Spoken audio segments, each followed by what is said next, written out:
Welcome back to Walk with TFB. Tim Bryson here, and as y'all know, I'm a Black millennial who is eager to have an unfiltered conversation with authentic people centered on education, sport, and culture. Today, we are walking with a higher education administrator, sport management scholar, and sports mom. A Michigan native, our guest was a three-sport high school athlete before earning both her bachelor's and master's degree from Bowling Green State University. While at Bowling Green, she worked as a graduate assistant in the Student Athlete Services Office before eventually becoming the Director of SAS and member of the senior leadership team. She continued her educational journey in Athens, where she earned her PhD in Kinesiology with a focus in sport management and policy from the University of Georgia. Our guest brings a wealth of experiences across institutional types and functional areas within higher education. She has served as an adjunct professor, deputy Title IX coordinator, and Assistant Vice President of Student Affairs. She currently serves as the Chief Diversity, Equity, and Inclusion Officer at Michigan State University.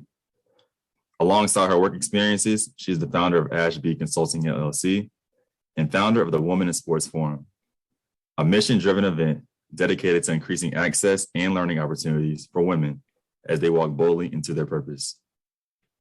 If it does not exist, create it. This person is not only a creator, but a community builder, brand protector, and businesswoman. So without further ado, y'all help me welcome Dr. Ashley Baker. Dr. B. Hey, what's up? What's poppin', homie? How you doing?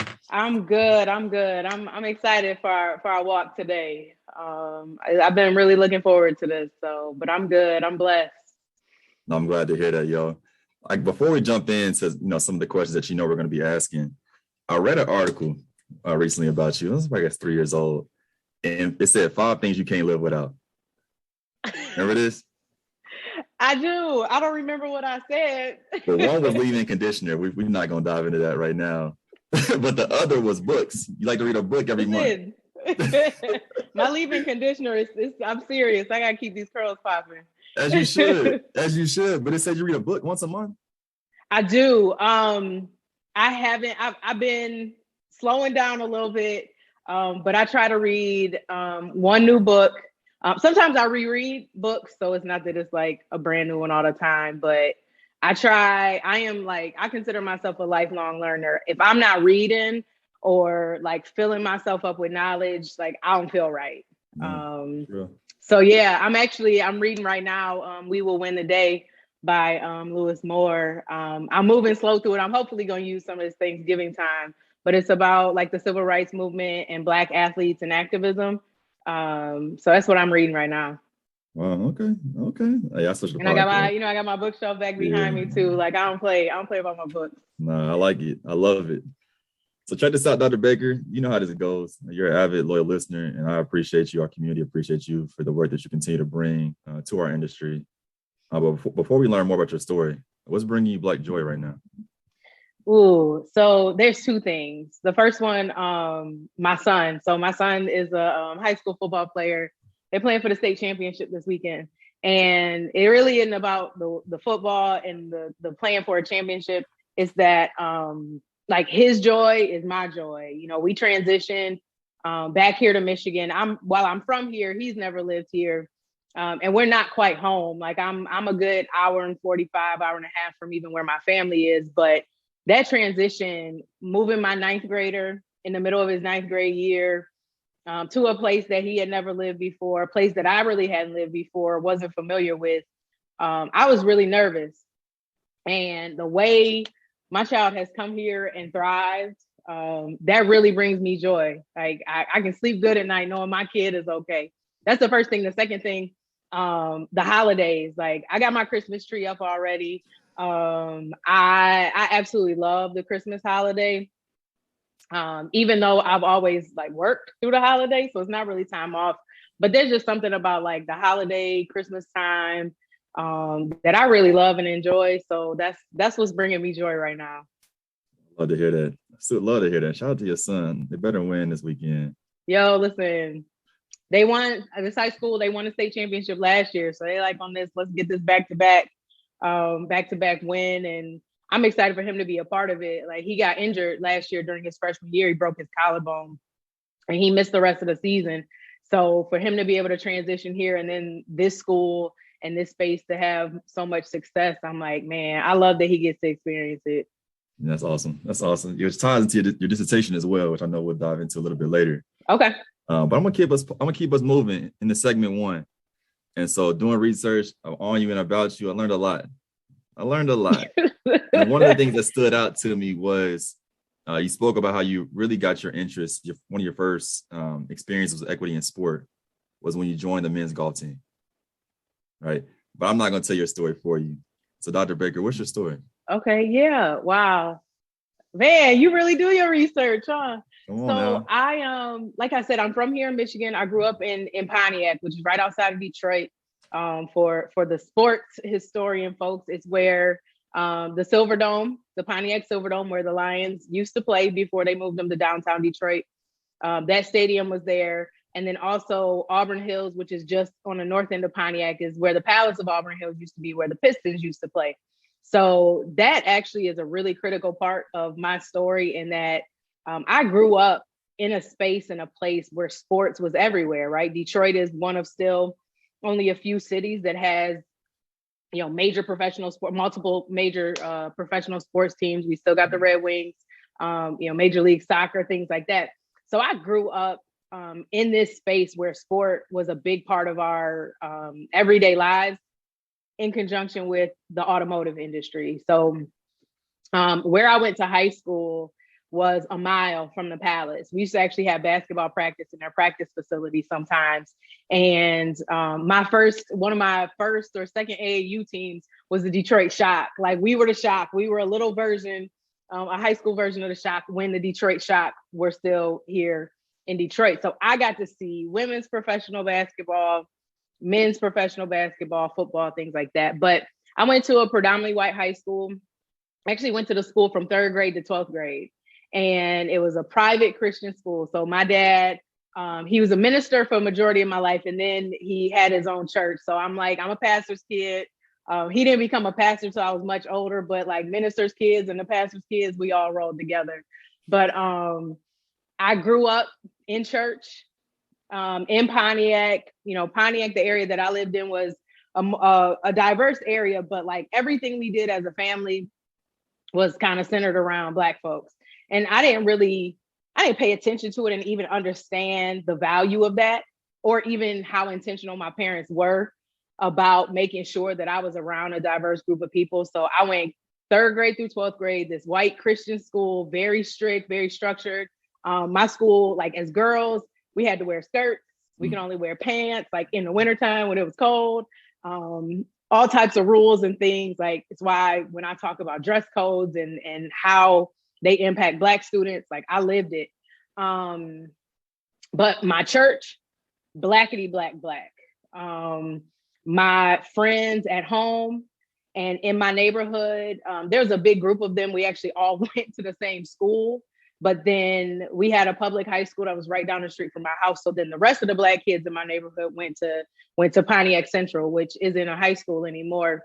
But that was like, I grew up. So I grew up in that space. I played sports my whole life. I started golfing when I was 4 years old. We lived in Florida at the time, and my dad worked in sales.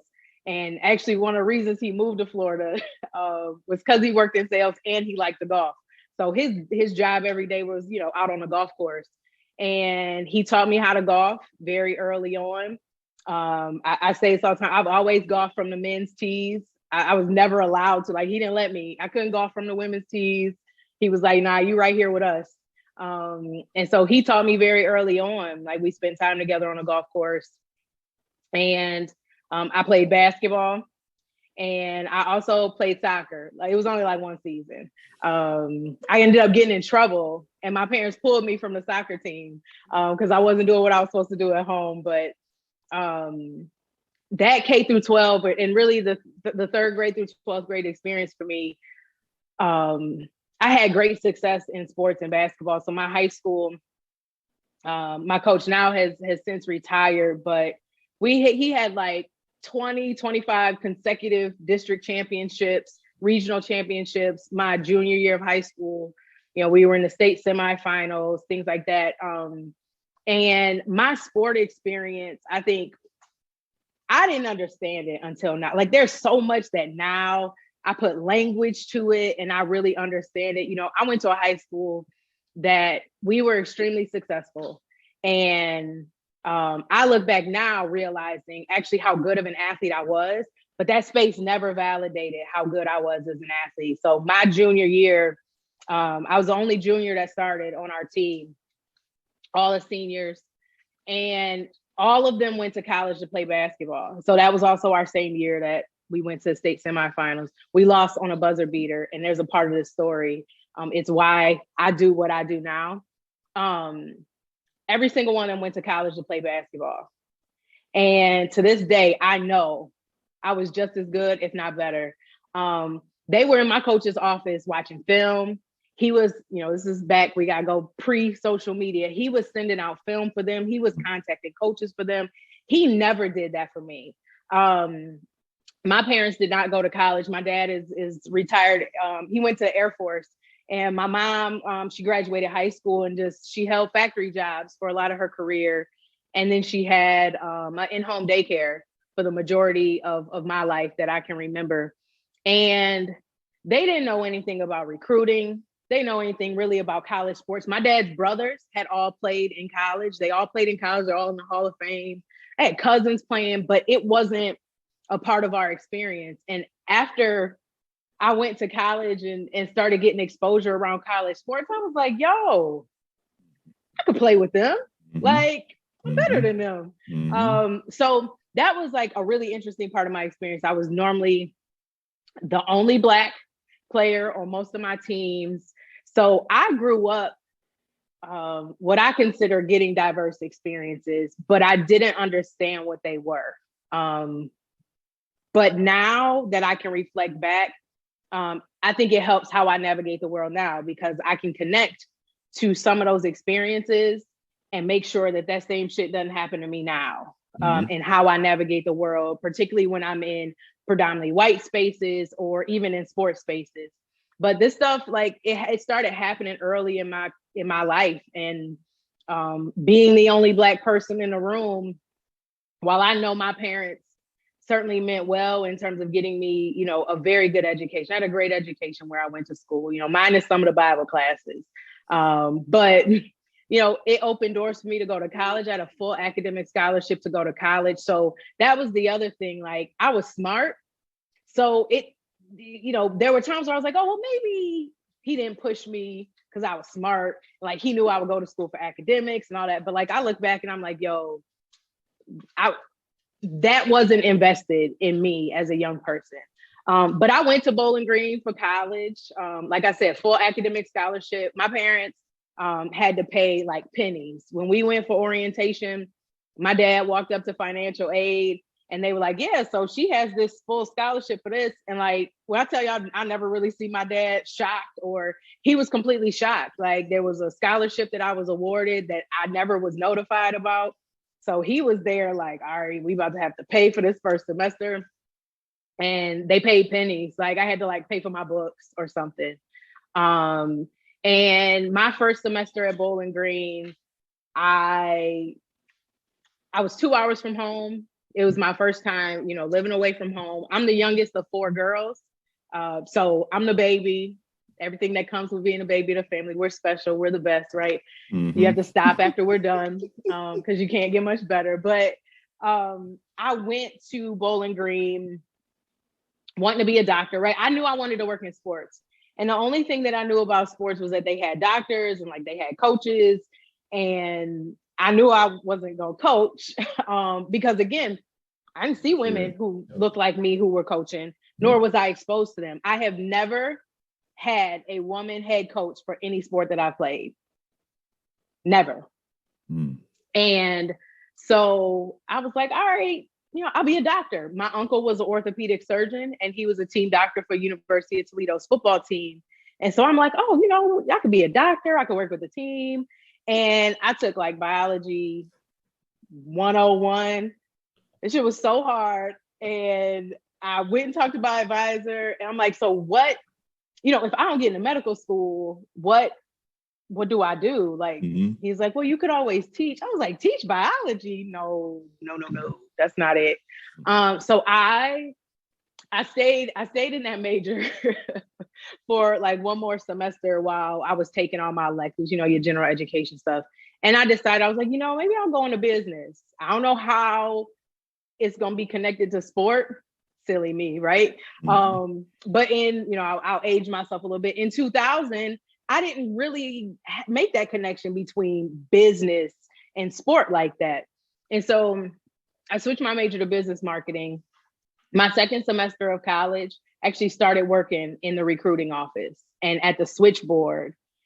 So answering the phone, delivering mail. That also was when Urban Meyer was hired at Bowling Green. So he came in that spring.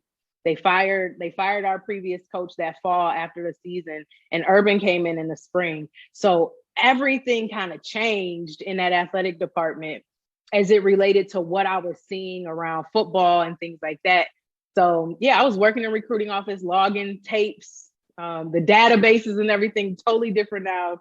There's people getting paid $80,000 to do what I was doing for free for like, food that got dropped off from the local pizza places. And like, the coaches would be like, hey, here's $20 for when you go out this weekend. So like we were working for free doing what we call now on-campus recruiting, directors of on-campus recruiting, official weekends, all this stuff. So I started working in sports then, and I've never stopped other than for these brief pauses.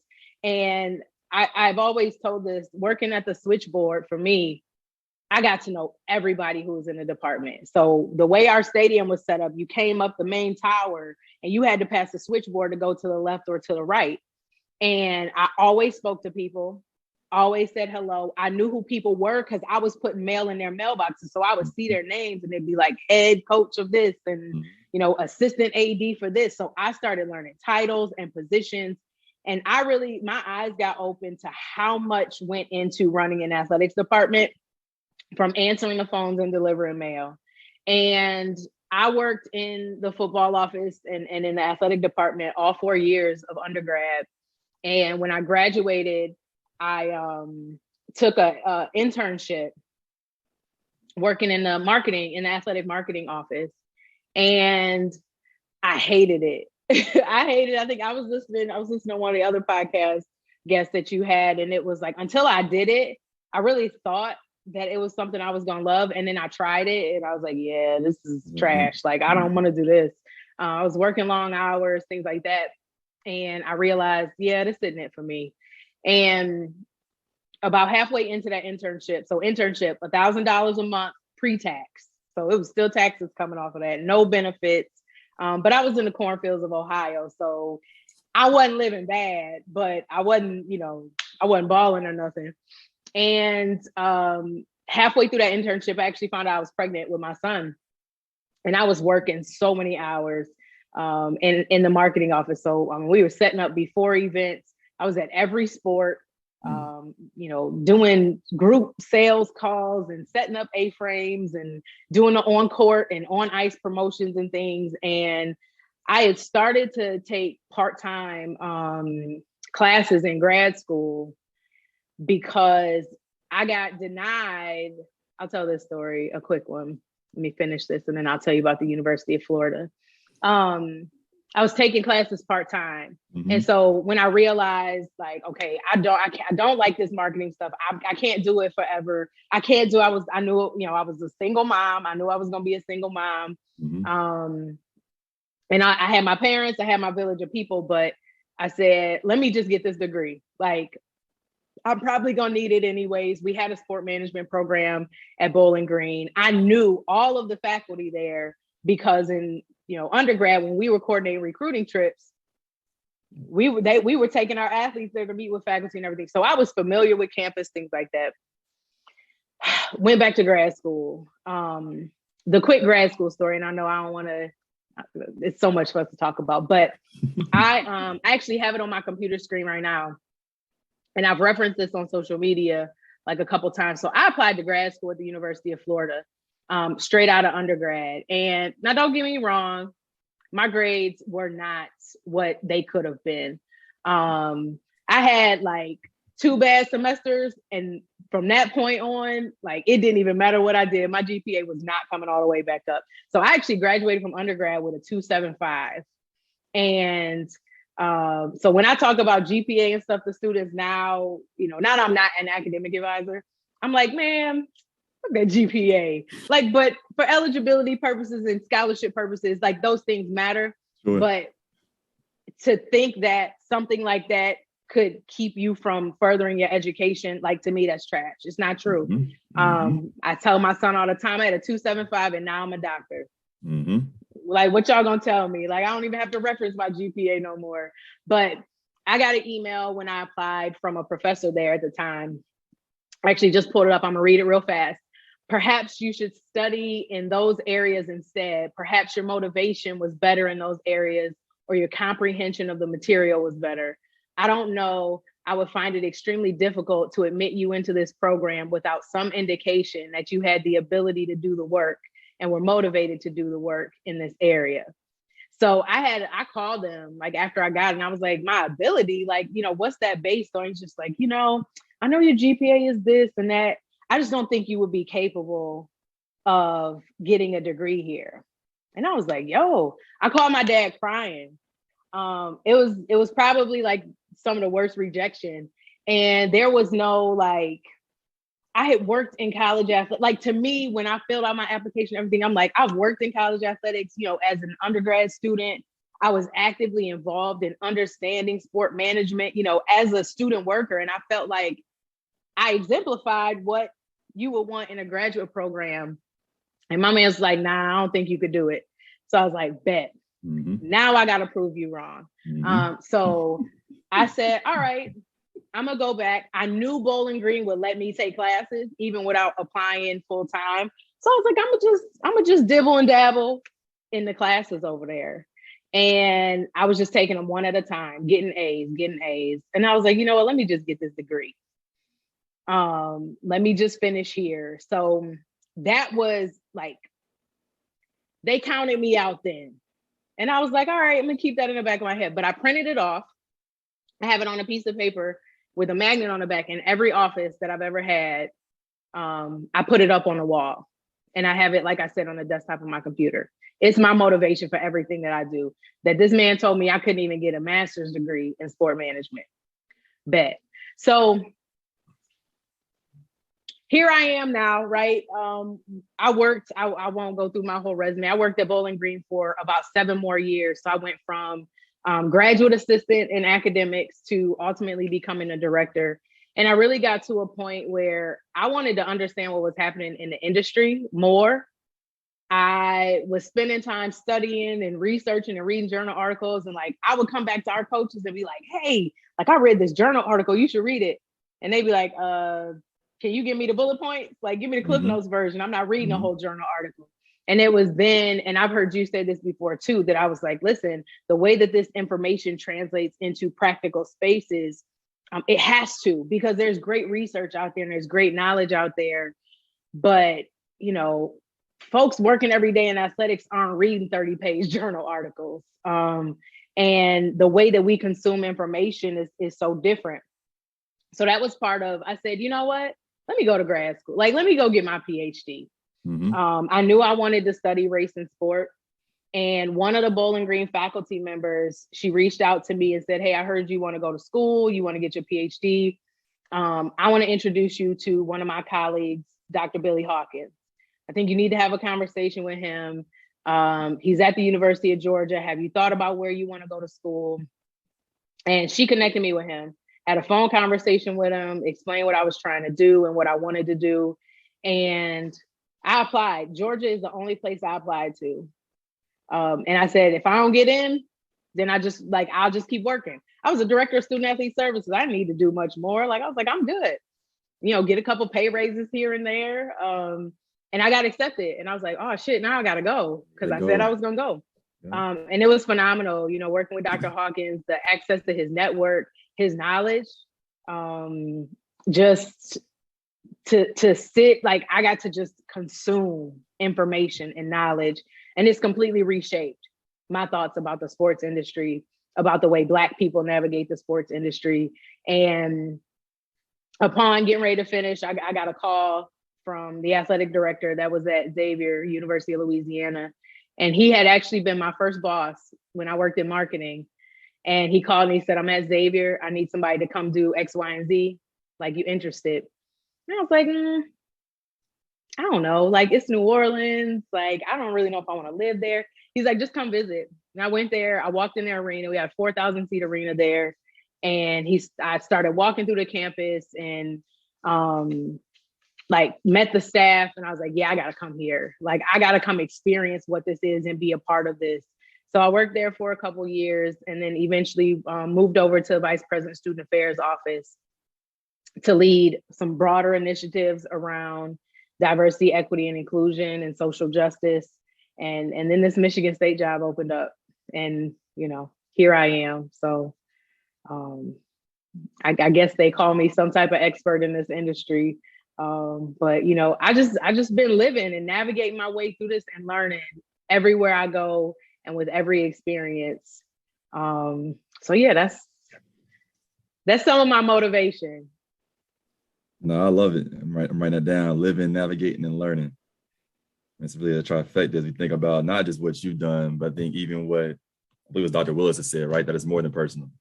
And so I think I may have told him that. If not, I'll say it again. But like the list that you have, the email you got, right? I do the same thing. Anyone that ever said no, I got to call my kill list. All right, like Kobe had a kill list. Y'all on it. Yep. Y'all on it. Yep. Congratulations, you on the list now. But it's crazy. Wait, I gotta tell you, I go to conferences with this person all the time. I've never said anything to him. I just look at him and I'm like, yo, we in the same room now. We in the same room. And I'm going up to the mic to talk. You sitting in the crowd listening to me. And the crazy thing is, he probably does. I know he doesn't know. Doesn't remember it. Doesn't know what it did to me, like this young Black girl wanting to work in this industry. But every time when I see it on a publication, anything, I'm like, I published in that too. And here's the thing. Like I said, I'm gonna take this segment too, because you said, I guess some people call you an expert in this space, right? And I'll be one of the ones that will also call you an expert in this space on the record on this podcast. But my question for you, reflecting on why people call you that and the work that you have done, both within college sport and in higher education, like a student affairs perspective, why do you believe people call you the expert in this space?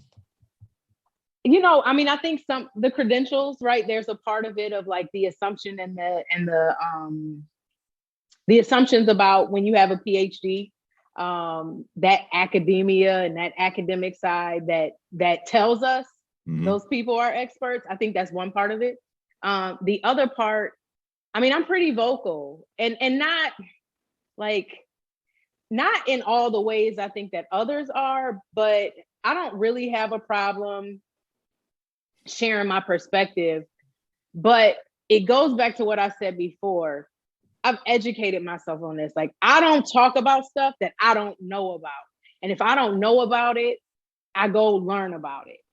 And I think that's another piece. Like, people who've been around me are like, how do you know so much about so many different things? And I'm like, I read about it.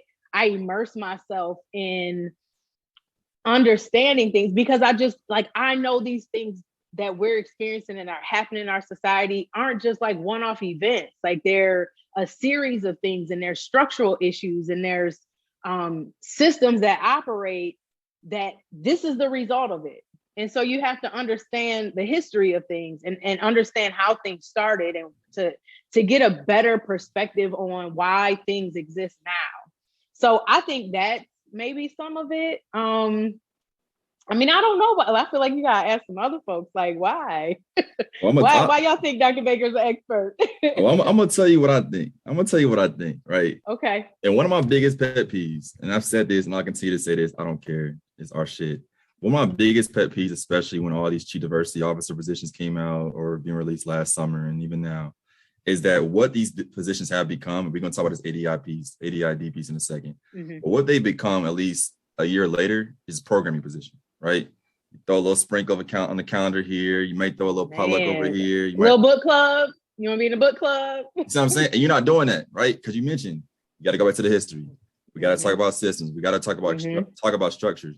And so for those who are listening, and again, I'm still frustrated with this shit because you have people with titles and money doing programs. But can you talk to us more about how you have not just navigated through these systems, but really overhauled a lot of these systems and structures that have had disparate impacts on minoritized communities within college sport? Man, listen, you know, that's a whole nother 3 hour. I said we're gonna talk about it, yo. I said, you know, I'll say this, and this is just not challenge the language, because I know what you mean, what you're asking, but like, I haven't overhauled like anything. I'm trying to, right? I show up every day saying, we're gonna disrupt, we're gonna dismantle, we're gonna tear this shit down to the ground. And if we gotta rebuild it, throw it away, never bring it back. Like, that's my approach on things, that this is not working.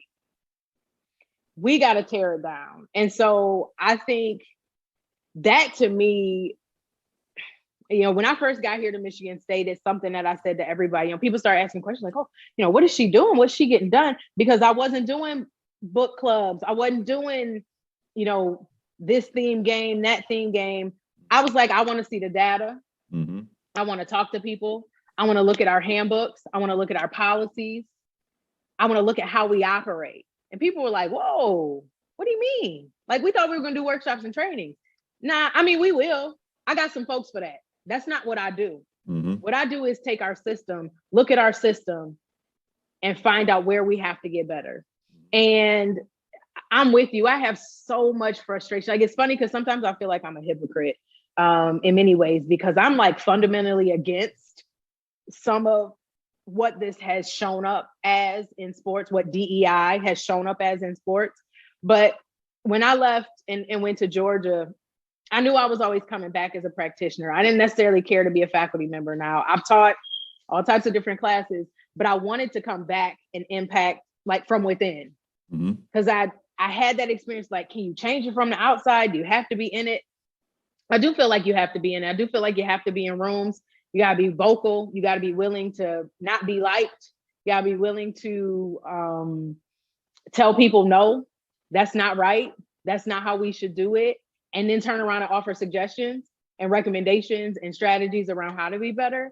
And that's not what this position has really been operating as in college athletics. And that is, I'm equally, if not more, frustrated with how we've turned it into essentially glorified programming that makes people feel comfortable and like challenges them just enough to say, oh, we did some work. We got to change systems. So I'm glad you were honest about, at least at this point, not being, and I put in air quotes, successful in overhauling systems, right? Because that does take time, whatever. It's going to take more than just you to make that happen. However, you have taken that step and continue to take those steps towards making that a reality.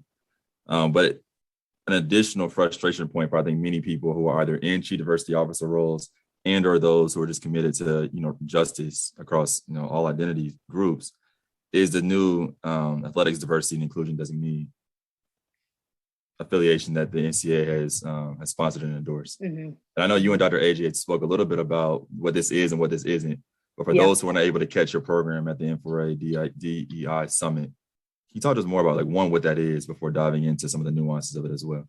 Yeah, sure. So, you know, the legislation around this was introduced last year, early in 2020. And to be clear, this has been work that people have been working on. Like, I think I said it on the presentation, like, folks in sports, we've been telling leadership, we have to do better about this. We have to be more diverse. We have to treat people with respect, with dignity. We have to value them. We have to pay them. Those were all the words. Like, that's DEI, right? Equity in pay, equity in access to resources and things like that. Inclusion is about how we value people, how they feel that they are a part of what we do. And so we've been telling y'all. Now there's this formal title, but and I appreciate that there are people who have come long before me that have been pushing this industry to increase representation, more diverse representation in leadership positions and things like that. So this designation, you know, the way the legislation was introduced was that it would be similar to what a SWA is, right? That was our way of getting women in leadership. This is another way to get diversity, equity, inclusion as a priority in a department.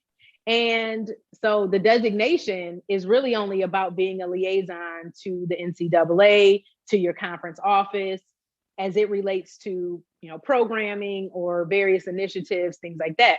So the designation, in comparison to what a chief diversity officer does, is still a little bit different, right? Because the designation, you can be positioned anywhere in the department. You technically can be outside of athletics as long as you have some type of relationship to athletics. So your designee can be positioned anywhere, anybody in your department. So that has nothing to do with their positionality in terms of influence and authority and power. And particularly if they're external to athletics, like who's coming to tell the AD what to do in a lot of our places? Like some people internally can't even advise the AD, let alone somebody from across campus. But, that was a way to prioritize diversity, equity, and inclusion. And I think there's a lot of problems with it. A lot of universities and athletic departments went and got the closest person of color and said, you got it. None of them said, you know what, we'll take this on.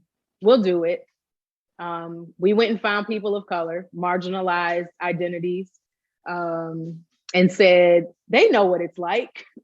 Whether they said it, they didn't say it out loud, but inside they said, they know what it's like. You know what it's like to be different. Let's go get the person who has spent their whole career, their whole lives being different and excluded, and let's ask them to help us fix this problem.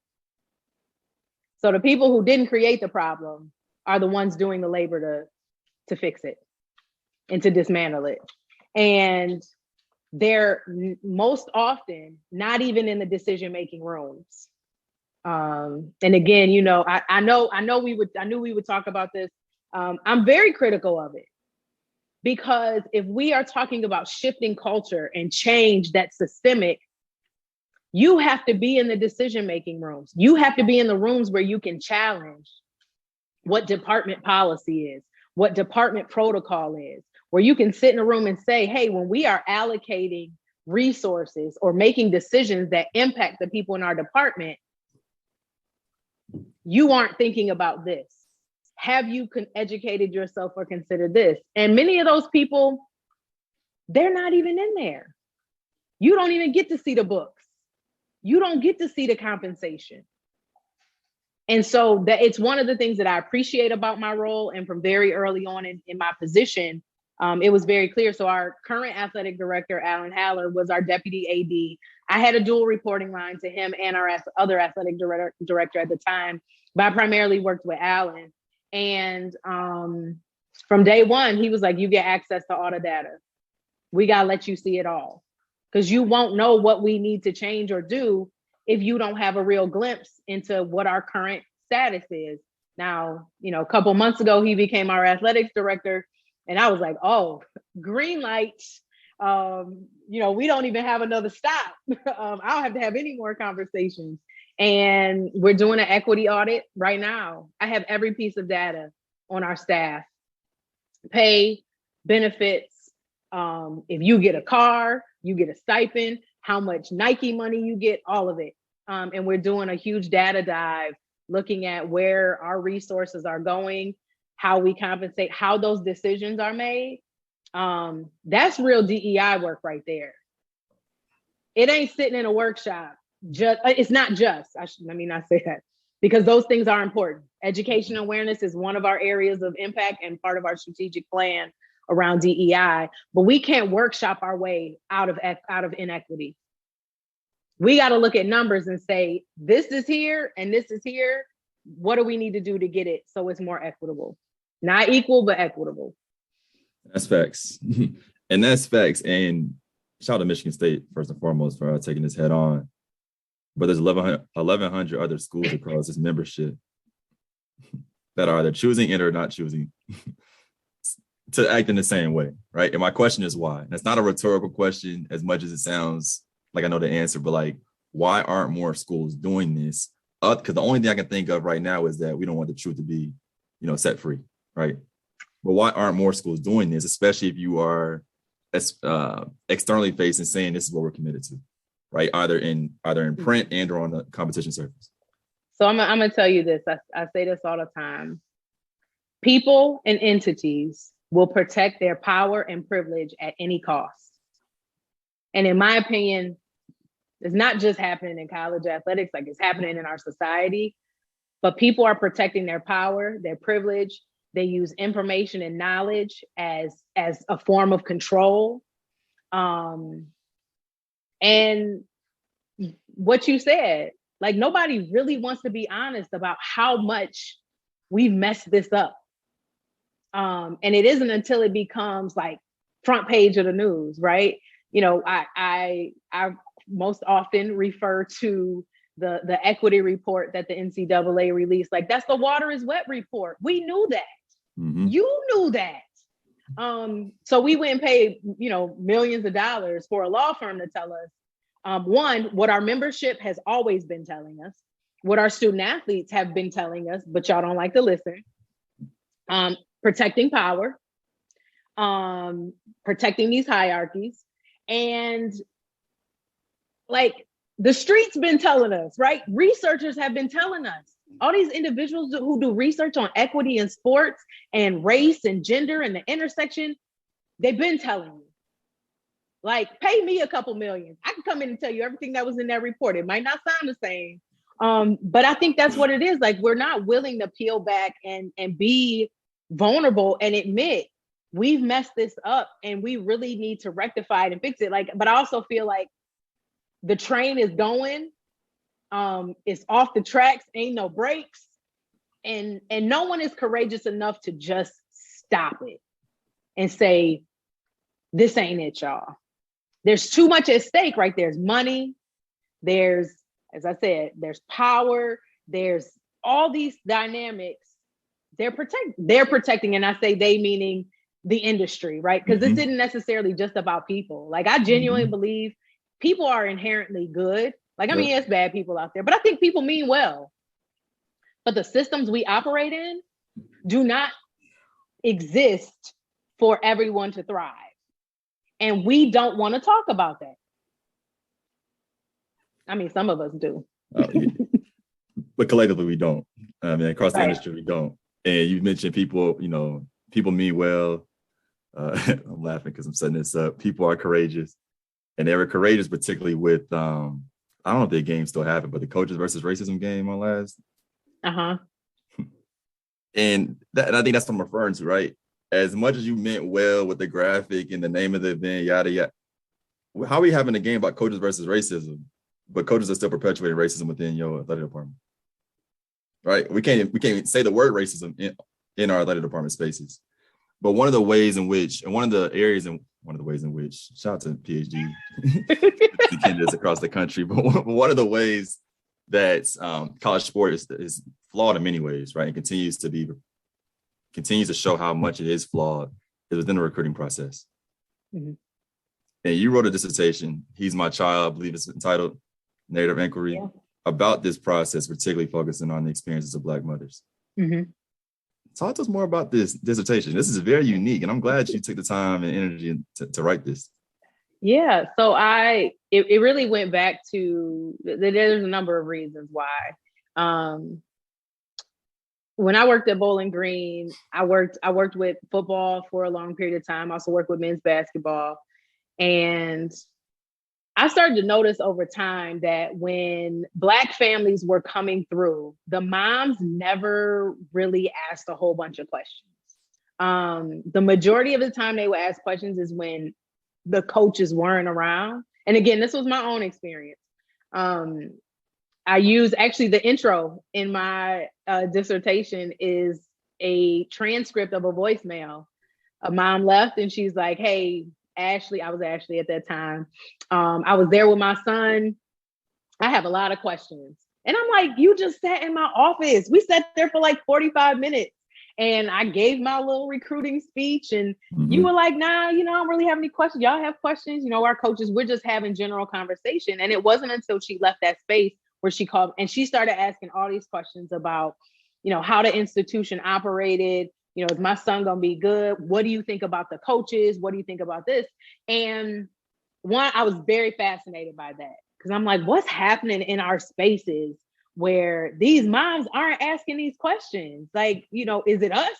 Is it them? Is it? And I operate and work in a world where they tell you it's the moms. It's not us. Like, we asked if she had questions and she didn't say anything, but we never thought about any of the dynamics that are likely in play when families are navigating the recruiting process. So that was the first one. First thing that tipped me to what I wanted to do. The second thing, I was at the Black Student Athlete Summit. I don't even remember what year it was, but I had already sort of identified that I wanted to look at like moms in sport, but I wasn't completely tied to it. And there was a speaker who got up and spoke, and she started to share a story that I was familiar with. All of us are familiar with, or many of us are, when Landon Collins made his decision. He was on live TV and he chose Alabama over LSU, and his mother, visibly disappointed, and the news went crazy. Mm-hmm. Could she, like, they had all these things to say about her. And the lady was telling the story. At the time, she worked for the NBA Players Association. She told that story as like the intro to start talking about how players' mothers want money from them, and part of her job working with the Players Association, and I don't even know if she still works there anymore, like their moms and their families are leading them astray and this, that. And when I tell you, like, everybody in the room knew what my research was like leaning towards, I felt eyes from all over the room. They were all watching me to see how I was going to respond, because she, in my opinion, was perpetuating this negative stereotype about Black mothers in sports. And I was not having it. So like that moment, done. This is what my dissertation is on, because I will never let, particularly another Black woman, get up and talk down on Black mothers in sports. So I raised my hand and asked the question. And I specifically asked her how much interaction she actually had with the mothers versus her understanding of the mothers through their sons. And she was like, oh, I don't ever talk to the moms. Bet. So put the microphone down, get off the stage. Like, I was furious. You are talking about these women and you really don't know what you're talking about. Like, it's by way of someone else. So the way I got to my dissertation were those two things. One, I was intrigued to understand how these mothers were navigating that experience. And the second one, I wanted them to tell me.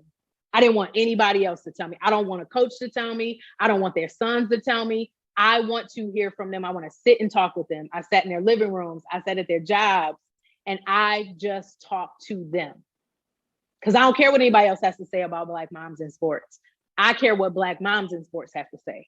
Because we've spent all this time letting everyone else tell the narrative and tell the stories about what Black women want, need, expect of their children, particularly, those who have sons. I don't care what none of y'all got to say. Let me talk to the mamas, because they gonna tell us, right? You get better understanding. They're not gold diggers, right? Like, they're not pimping out their kids. Like, the narrative that we have, there's so much more context to what these experiences are and how we got to where we are.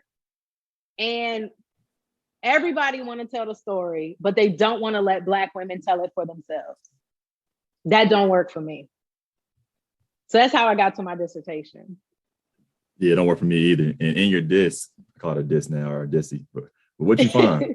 What you find in your diss? Listen, so that my title actually came from one of the quotes from the mothers, and the way that they captured and described the recruitment process. They were like, this is a business. We identified really early on, this is a business. The other piece was, and again, where my title came from, like, he's my child. that they were navigating this and they had all these coaches making them, promises and having conversations of like how they're going to take care of their child. And they're like, yo, this is mine.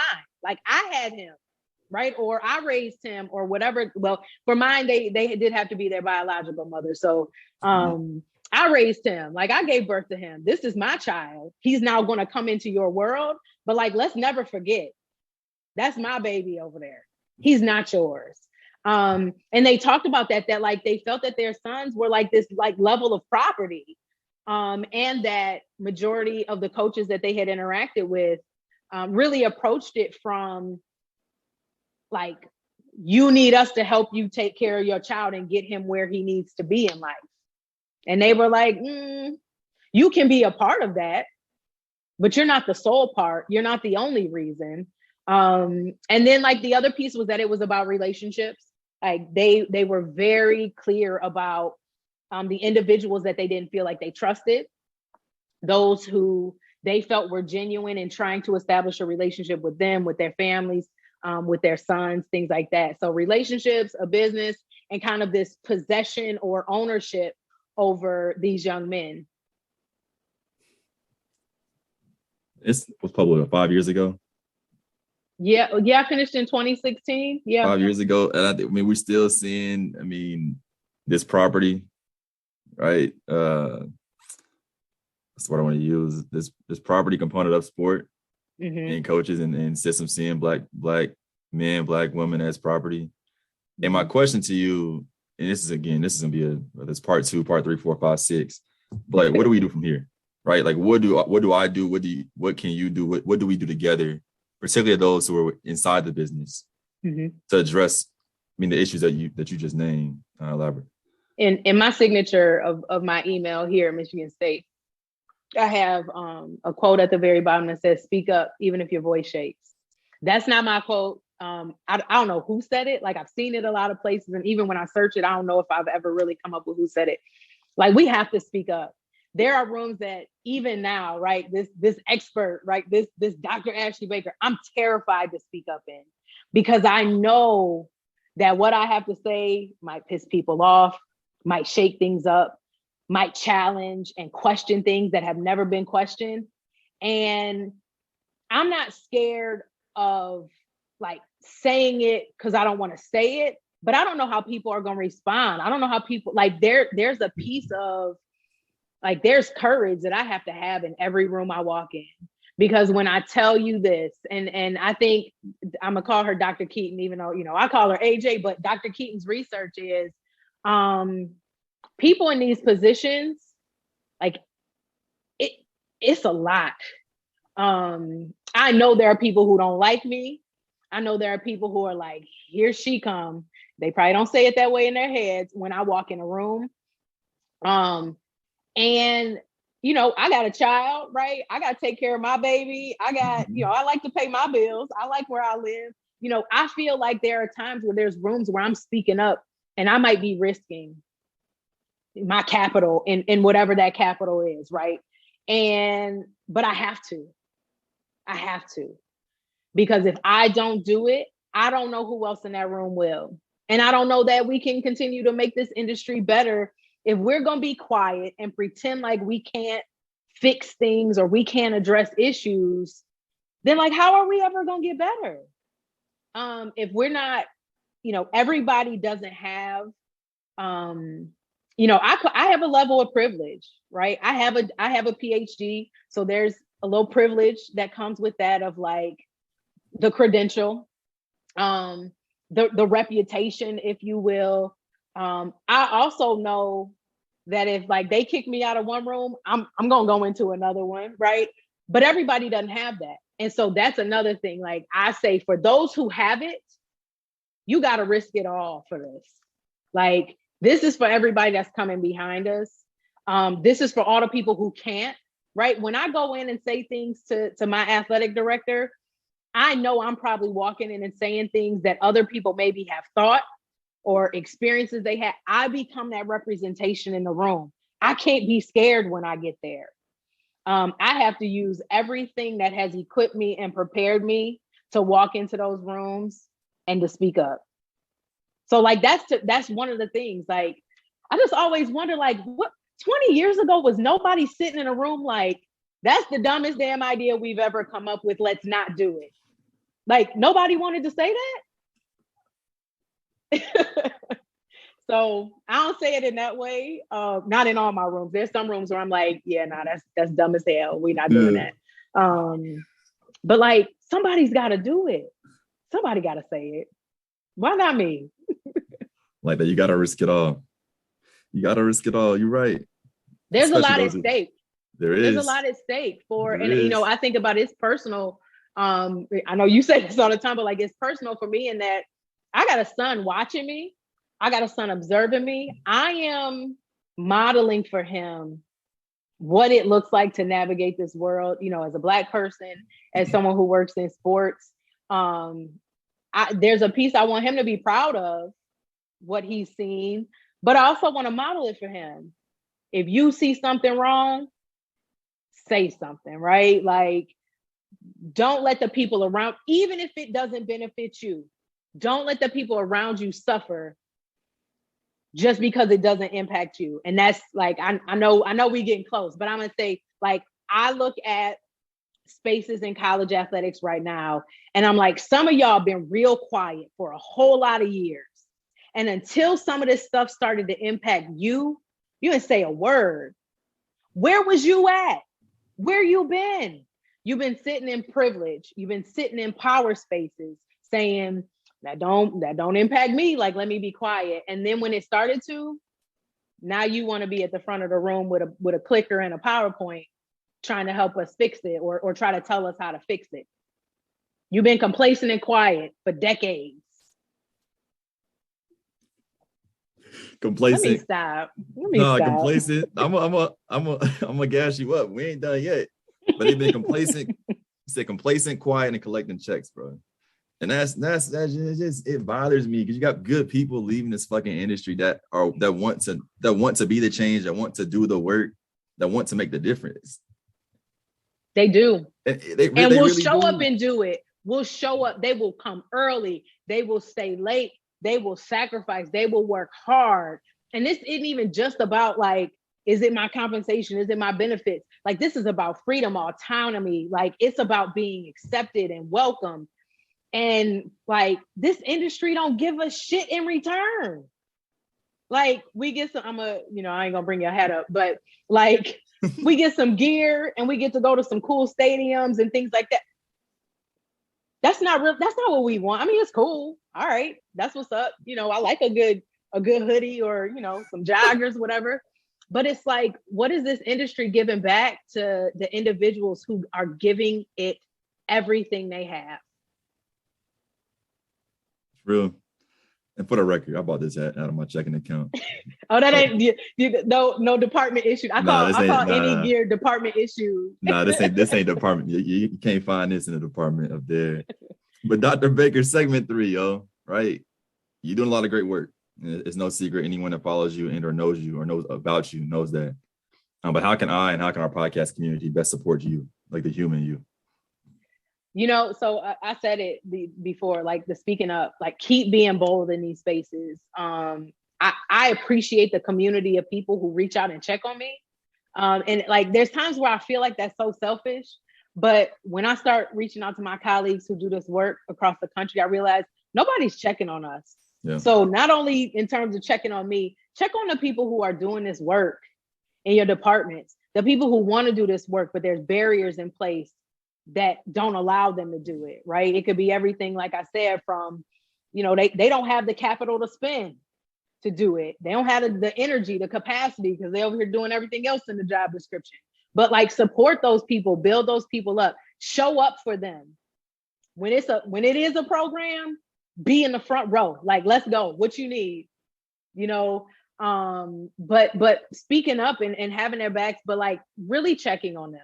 The second thing, my brief little plug, which I shared this a couple of weeks ago on social media, I'm bringing back the Women in Sports Forum in a version of the Women in Sports Forum next summer. So I have not released a lot of stuff about it.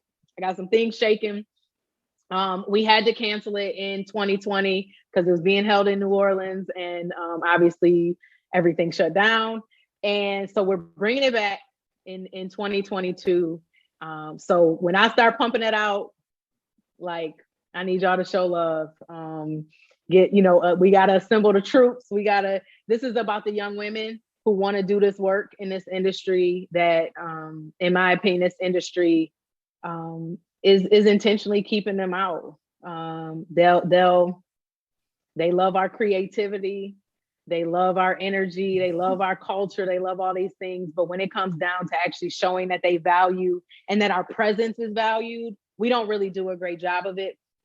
And while I'm simultaneously trying to dismantle those type of systems, I also want to equip and prepare young women who come behind me and come behind us.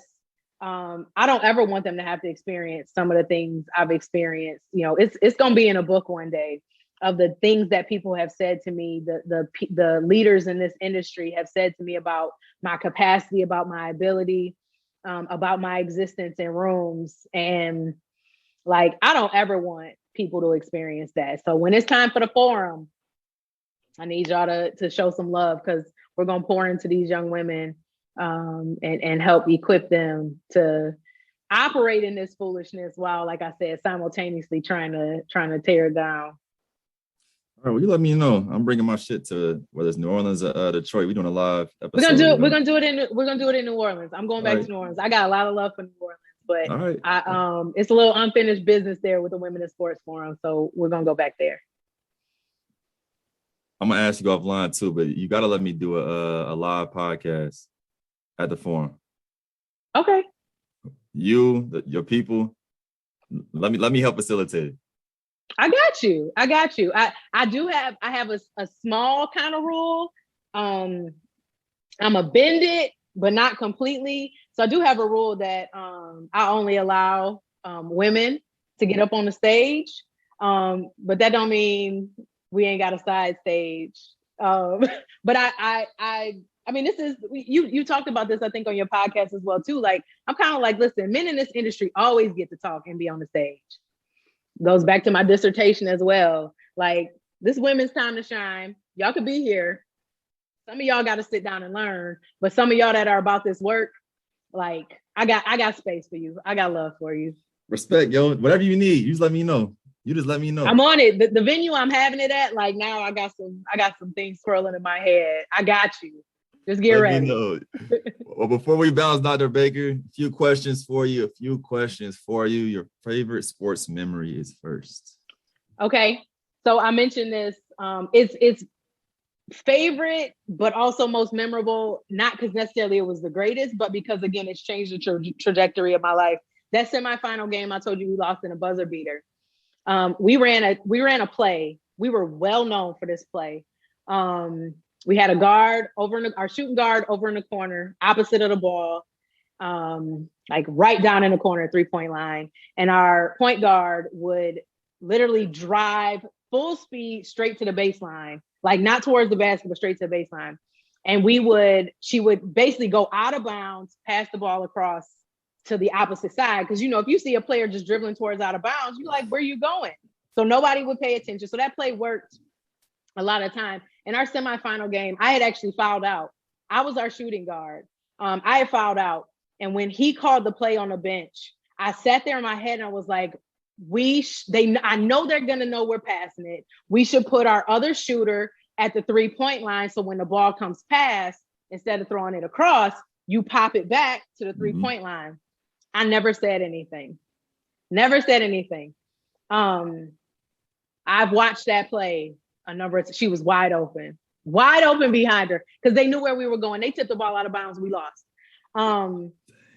After that game, like, as a team, we kind of were talking to our coach. Like, again, I was going to be a senior. I introduced what that play would be. I was like, hey, instead of throwing it across, we should just kick it back behind and that person's going to be open. And like, we ran that play even after I graduated.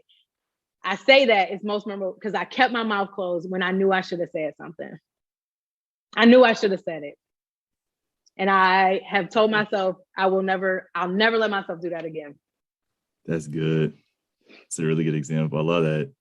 Your top 5 artists, no order, but top All right. 5 artists. No order. So I told you I'm the youngest of 4. My closest sister is 10 years older than me. So when I was elementary school, my sisters were teenagers. So 80s and 90s, like R&B and hits, like that's my go-to for everything. But so that's like, I lump that together all as one. My sister had me listening to like DJ Quick, Heavy D, like all these people when I was little, New Edition, all of that. So I love any of that music, but like Whitney Houston, I love me some Whitney. Oh my gosh. I love Whitney. Anita Baker, like some old school. I mean, this is weird saying old school because I feel like my son will be like, yeah, old school. Well, and it's like from 2015 for him. But Anita Baker, like that Black woman vibe, like they was going through it. Like they just sing about it. Like I can just connect. I love Prince. My oldest sister loves Prince. I like every song. And I love some Lauryn Hill. If I jumped kind of on the rap side, like I rock with Jay-Z. I really like Jay-Z's music. Sometimes it's hard because you don't rock with the person, but you rock with the music. Yeah. And I'm not one where I'm like, you separate the artist from the music, but that was like some of my first rap music I started to like really listen to when I was picking my own stuff. Yeah. But hands down, my favorite rapper, Tupac. You can't tell me nothing bad about Tupac, like at all. I probably said like 7 just then, but the rules don't count. The rules are all made up. Rules are a construct, meant to be broken. You like Big Sean though? I rock with Sean. I rock with him. Detroit, stand up. Yeah.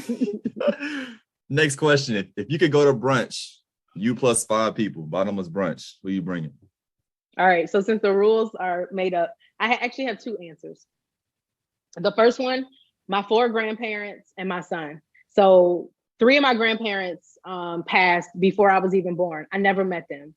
I would love to sit with them. Like I need to know more. My mama's dad was a white man who was racist. Like they always tell me, like if he would have seen me, he would have never let me be in their house. Like he didn't like Black people at all. So your mom's dad? Yeah. And so it's funny because all my mom's sisters and her, and then all my mom's brothers, they all married Black people. So I was like, yo, they were like, man, forget you. So I have like aunts and uncles who are blonde hair, blue eyes, and dark hair. Like we all over the place. So like I would just really love to sit with my grandparents. Yeah. I knew my grandmother, but my grandmother was in her 70s, 80s, really as I got older and had any type of relationship. So I didn't get the grandchild experience. So if I could do that, and I would bring my son because I want my son to hear and know. But the flip side, the quick one, there are 5 women that I did book reports on like through school. So one of the things early on when I was at that white school, anytime we had to do book reports or like character reports, I picked Black women. Madam C.J. Walker, Josephine Baker, Billie Holiday, Constance Baker Motley. And then I would say again, my last one, like I did a report like on my grandmother. My grandmother was amazing. She didn't necessarily do anything publicly to make her famous or popular or anything, but my grandmother was amazing. So those would be my other 5. Like put me at a table with some amazing Black women. That'd be dope too. I like this. This is good. This is good. Well, our last question for now, Dr. Baker, is who do you want to see and or hear from on the podcast? You gotta get Dr. Keaton on here. You gotta get AJ. Here's the thing. Let me tell you this real quick. This is a quick story because she's gonna hear this podcast, I know. So the podcast, we launched Black Square on Instagram Day, June 2nd, 2020. Right before it launched, I said, AJ, I got a lineup that I want to roll out. You there, like you top, you know what I'm saying? You in the top, the first 3. And I think that's what she was out there doing comp. So she just found out she was pregnant. And so we had to push it back. But she knows she coming. She has to. She knows she coming. And it's so much for y'all to talk about. Like it's not even just about this like higher education, sport culture. Like there's so much. She's phenomenal. I love AJ. And I met her through Dr. Cooper, and Dr. Cooper and I were in grad school at Georgia together. He's the first person to call me Dr. Baker. He started calling me Dr. Baker from day one. And I will forever be indebted to him because he was speaking it into my life when I wasn't sure that I ever would be Dr. Baker. So that's how I met her. And yeah, you gotta tell her, like, Zayden is here. He's thriving. He's good. He could come on the podcast with her. Like, it's time. Dr. AJ, you coming. You coming. If I got to drive to Louisville, I'll do that. But Dr. Baker, anything else you want to share with the people before we head out? No, I want to share with you. I just want to thank you. Thank you for what you do. I know people tell you it all the time, and I hope that you truly understand that the work that you do is so necessary. Not just this podcast. I'm kind of talking about the podcast, but this extends even into the work that you do in college athletics, pouring into the lives of student athletes, the research, just the knowledge that you're putting out and that you also make accessible for people is necessary, is needed. You cannot stop. And however I can support, I know you always ask everybody how they can support, how you can support them. However I can support, please know, always, I got you.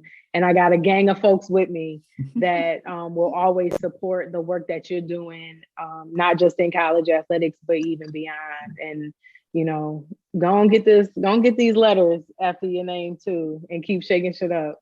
You know I am, yo. I appreciate the words of affirmation and validation, but you know I am. But let me leave us with this, Dr. Baker. Was it Detroit 2016? Was that the first Women in Sports Forum? That was the first one. Look at this. Look at God coming through. The room becomes better when you walk in. The room becomes better when you walk in. Our podcast, this Zoom room got better because you walked in it. And so I want to say thank you for the work that you continue to do, but also the person you continue to be in this world. Thank you so much for that. No problem, my sis. But for everyone else, man, thank y'all for tuning in to another episode of Walk with Tia B. I look forward to having more dope-ass filter conversation with authentic educators centered on education, sport, and culture as we move throughout season 4. But as always, until then, walk with me.